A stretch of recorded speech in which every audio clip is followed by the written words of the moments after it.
with a good post-lunch confession. How many of you think voice search is ridiculously overhyped? Exactly, 100% with you. And you know why? It's because even simple day-to-day experiences are really, really painful. So I asked Twitter, I'm like, hey, guys, what's something that you try to do with voice or a digital assistant, but you just quit because the customer experience was so bad? And I got a few answers. The lovely Claire, who lives in Wales, shared with me that she tries to call her husband Daff, but it's the 2018 version of butt dialing.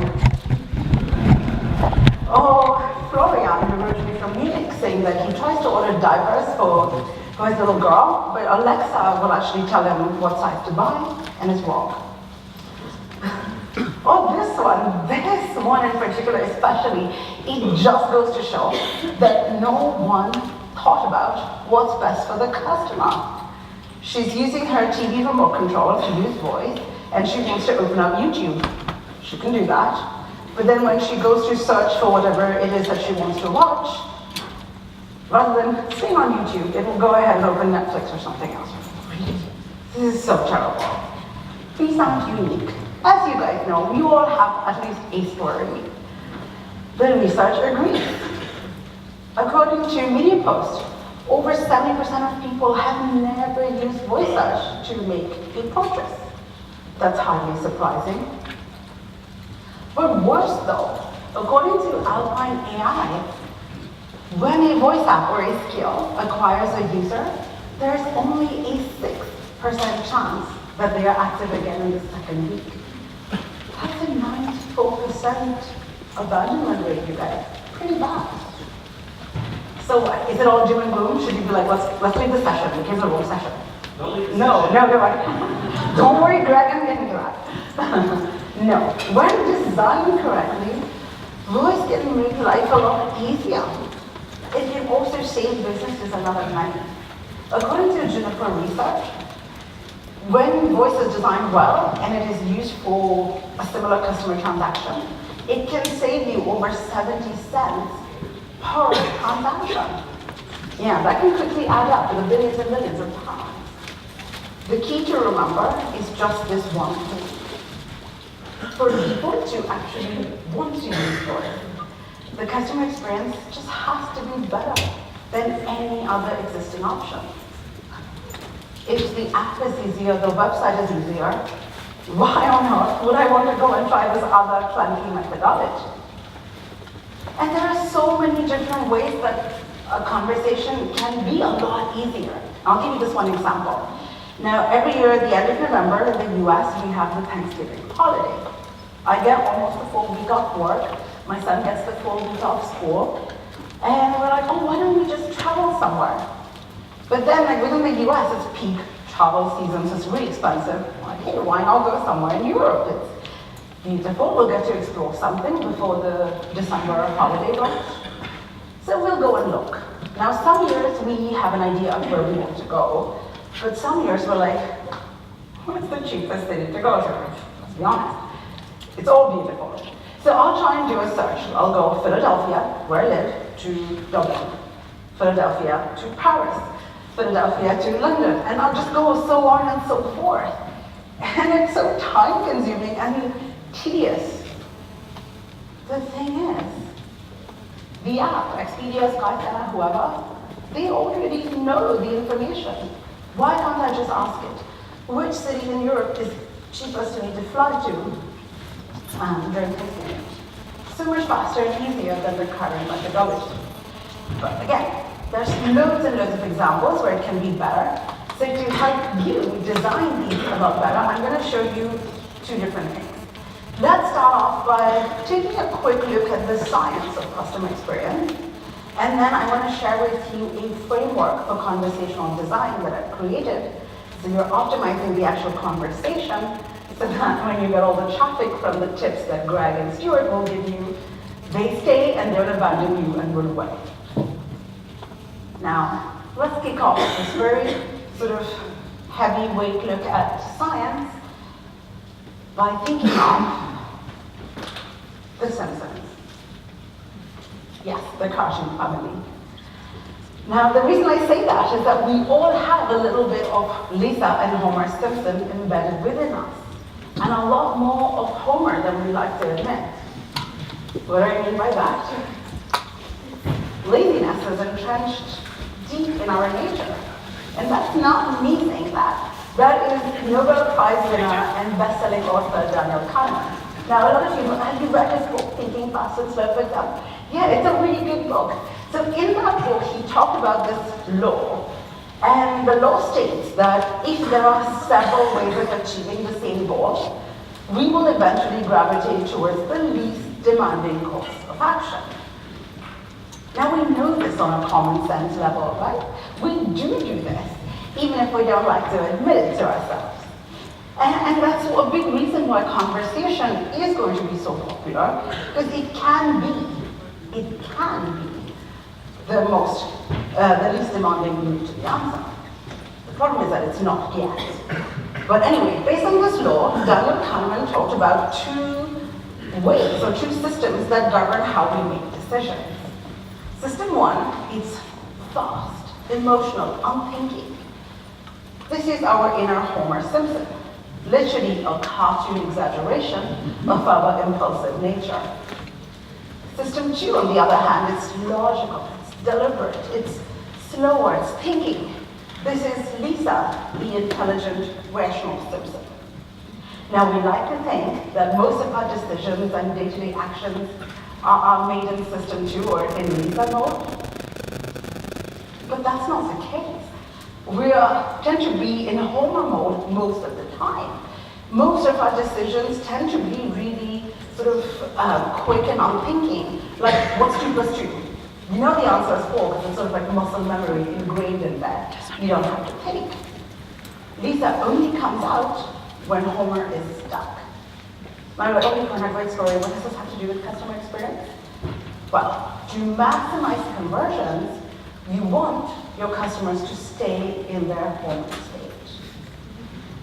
Now, let me be clear. This is not about dumbing down your clients. That's not it at all.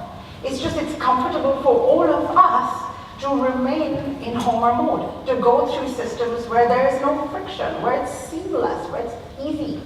So you can imagine if the customer experience is really flowing well and it's easy and you can be quite intuitive, there's more conversion. Because when Lisa comes out, Lisa brings with her skepticism, negative thinking, sort of not that likely to buy. And as you can imagine, that does not a happy or buying customer make. So, and to stay in Homer mode is not that difficult, especially if you think about the fact that conversation is not competing against a perfect system. Regular apps, websites, all of that, they're still filled with flaws. For example, being hard to navigate, or it's being hard to find the information or details that you're looking for. We've all experienced that, right? But solving some of these problems can be exceedingly profitable.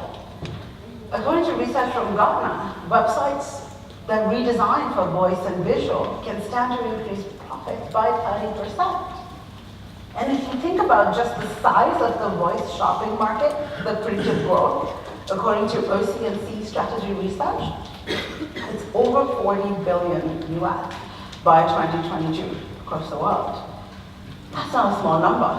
It's quite clear that if you can make these problems go away, you stand to win not just revenue, but again, increased customer loyalty. So to do that, let me walk you through my system of conversational design that I like to call the 4 C's. Essentially, all these 4 C's have in common is to make sure that the conversation moves along as smoothly and efficiently. It's super simple. And it's just rethinking how you do things in certain different ways to make it work much better. So let me look at what the 4 C's are. It's clarity, character, compassion, and correction. Now, we're here 20 minutes, so I will give you at least just one example for each one. So let's start with clarity. What do I mean by that? Essentially, Homer should spend less time trying to figure out what you mean and more time trying to do the things that he wants to do. It should be really clear to get to the goal and achieve it as quickly as possible.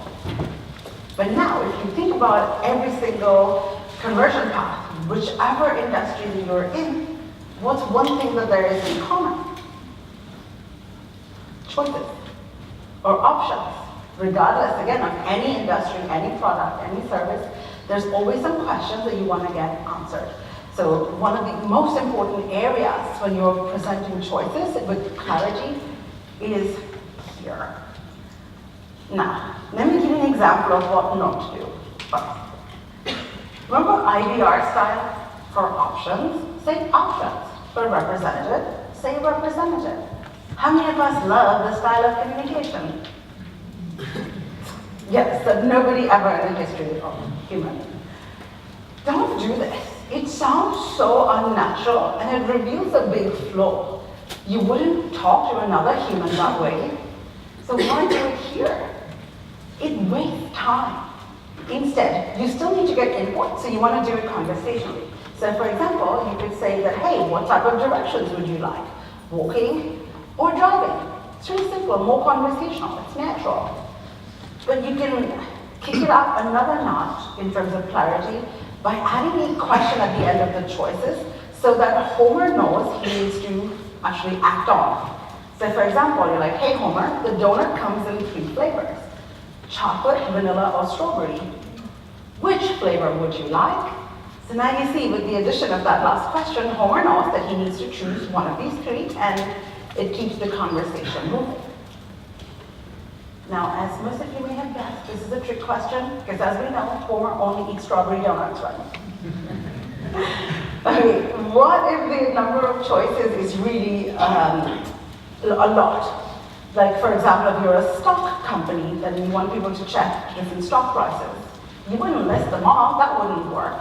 So in this case, it's absolutely fine to give an open prompt. So you can be like, hey, please name a stock you want to look up. For example, you can say Globex Corporation. Much simpler.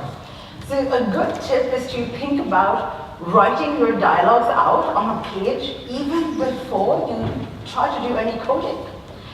Almost as if you're like a script writer for a movie. Just write out the conversation from start to finish. It's in about 15-20 minutes of doing that, you'll spot errors and spot opportunities to grow. And as you're doing this, chances are you'll ask yourself this question: how should my bot respond in this situation? That brings me to my second C, character, or also personality. You want your bot to have a very distinct personality, so you should picture them when you're writing for them. Imagine the friends they would have. Do they have a past? What TV shows do they like? And doing so will really help you get to answer that question of how should it react in certain situations. Now, at Microsoft, our research has found that people greatly prefer speaking with a virtual agent that has an easy-to-perceive personality. And we expect to have conversations with these voice apps or skills like we do with another human. Let me show you an example of something that is friendly and human-like that can work. So let's say Homer is here in Brighton and he wants to go on a tour. So he reaches out to the Brighton tour bot and says that, hey, I want 2 tickets to the Brighton Food Festival's Great British Wine Tours. So the Brighton tourism bot writes back and says, ooh, nice, I have 2 tickets for tomorrow, September 29th, does that work? I was like, yes please, that's great. Okay, there was that. You will be picked up at 9:45 a.m. from Brighton Station. Now Homer asks his most important question. Will they have Duff beer there? No, it's wine. Now, bot will answer like, I'm afraid it's wine only, but they call it great for a reason. And Homer is fine with that, so draw. Now, isn't this is friendly, this is engaging. You'd be more likely to want to book your tours through this bot because it's friendly and seamless and it's easy and it's not that distracting while you're going through it. But just because you should make it friendly and human-like does not mean that you need to trick the human into thinking that they're talking to another human. In fact, research at Microsoft, and also I've seen this research from Facebook as well, shows that you should not trick the customer into thinking they're talking to a human. It should be really clear that they are talking to a bot. It's because, as humans, we are very easily more forgiving and more comfortable when we know that we're talking to a machine with limitations. It's best if it's friendly, and your goal is really using this communication method that our species has used for thousands of years, conversation. But because we've used conversation for thousands and thousands of years, we tend to actually attribute personalities to voices, all voices, even whether it's a bot or not. Think about it, and if you call like customer service of some random company, like you talk to them for 2 minutes and you probably decided what personality they are. Usually the pain in the neck, right? So, my back is questioning. But this is really, really important for you guys to keep in mind. Because a lot of people don't consciously build a tone and voice guide for their bot, and then it can resonate quite poorly. So try to think about this well in advance. Now, broadly speaking, there's 3 personality types that a bot can have. It's professional, it's friendly, and it's irreverent or more humorous. Let's look at some examples. Let's say if the user says thank you, professional bot says, oh, you're quite welcome. Friendly bot, you bet. Irreverent bot will be like, no problem, got this. Let's get another option. If the user asks, will you marry me? It could happen. Professional bot will be like, I think it's best if we stick to a professional relationship. Friendly bot will be like, you're 3-dimensional, I'm non-dimensional, our love can never be. Irreverent bot will be like, sure, take me to City Hall, let's see what happens. They're all the same answers, right, both times, but you could see how differently the answer resonated with you because of the different personality type. So try to think about this as well. And again, of course, the personality that your bot has depends very much just on your brand. If I'm Brighton City Council, I want to be quite professional. If I am this wine tour, Great British wine tourist, I can be more friendly. And if I'm Brighton Pier, then I can be as fun as I want to be. It ties in well. But regardless of the personality, all personalities should have compassion built in. Bots, because you're talking to them on a one-on-one basis, so if I'm sitting at home, I'm trying to order pizza from my Cortana or Google Assistant, I'm still having a one-on-one conversation with that brand. And in doing so, the skill of the bot becomes the brand representative of your company. So making sure that you can build rapport can help you get more loyalty as well as increase profits. So you want to think about getting to the bottom of the main needs so that you can really resonate. Now, was it Einstein who said that empathy isn't taught in schools, it's cultivated over a lifetime? So you want to think about cultivating. Let's say let's pick something not that fun traditionally, quote unquote, maybe a bank. Okay, so let's say I'm the bank bot, and you, sir, want to transfer money between your 2 accounts. Now, even if you didn't ask me for a balance inquiry, if me as a bot knew that transferring would cause you to go into overdraft, and then you would have to pay an overdraft fee, I should warn you about that. That's just a good way of being empathetic and letting you know, so that way you'll be thankful to me and be more loyal to me because you know I have your back. Now, something else that Microsoft we found in our research through all of this was that there's another area that we need to be compassionate to, which is our very ingrained need for chit-chat. We found that encountering small talk is really common for these skills or bots, but it's also where they struggle. So again, if you ask me for your balance inquiry and then I told you that it was sort of way higher than what you were expecting, you might say, oh, that's fantastic. But me not being programmed to register, oh, that's fantastic, I would be like, I'm sorry, I don't understand. That just feels like a broken experience, and that's not fun. So what we should think about doing is building in these small talk scenarios so you can avoid the sorry, I don't understand. And it can be as simple as creating a little Word doc or Excel sheet or something like that, where you can have an intent type, so whether you have a greeting or whether it's like a question, and then you can come up with some sample queries and program it in. Now, doing so will help you reduce the amount of time you get the I'm sorry, I don't understand. But we know errors are inevitable. Right? It's a machine, it's learning. So you want to have in place my fourth C, or correction. So you want to have guardrails for fixing errors when they come up. Something interesting that we noticed that was unexpected was the word sorry. Now, of course, as humans, when we make a mistake, we want to say sorry. And of course, so should your bot. But we found that too much sorry is actually not a good thing at all. It can feel very repetitive. So if you we're like, okay, bot, do this. I'm like, I'm sorry, I don't understand. Like, do this. I'm sorry, I don't understand. Can you imagine going back and forth? You'd be like, forget this, I'm never touching this again.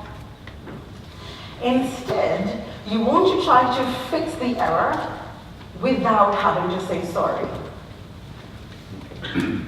My husband is the expert in this. Never say sorry. But this works. I'll show you two examples. Let's say I'm here in Brighton and I want to buy some famous Brighton rock. It's like, I'm here, why not? So I would ask my Brighton bot to go and be like, hey, can you order me a box of the finest peppermint rock that Brighton rock that you have on offer? But imagine if you don't have any peppermint rock. I'm sorry, we're out of peppermint. Boom. What did she just do? She shut down the conversation. Now I have to be like, what other flavors do you have? Or have I start over again? It's so silly and tedious. Don't do that. I mean, my response here is be like, oh, start phase. But okay, a better response would have been, hey, we're all out of peppermint. Would you like spearmint instead? Is that better? That kept the conversation moving. So of course I'm going to be like, yes please, happy face, and I will buy that. Because that just works. Or think of another way that you can do the sorry, not sorry, is by confirming that you made a mistake and then going forward. So I'll give you this example. Let's say I'm talking to like an Expedia or a Skyscanner and I'm trying to book my flights to London. And I can say that, so I told it I need a ticket to London. Bot asks me, where are you flying from?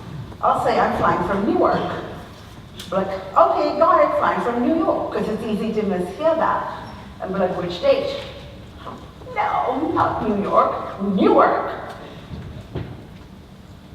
Got it, flying from Newark. Which date? You see, so small, so subtle. Got it, acknowledge the error, flying from Newark, confirm the correct response. Which date? Kept the conversation moving, no need for like silly apologies or anything like that that would slow it down.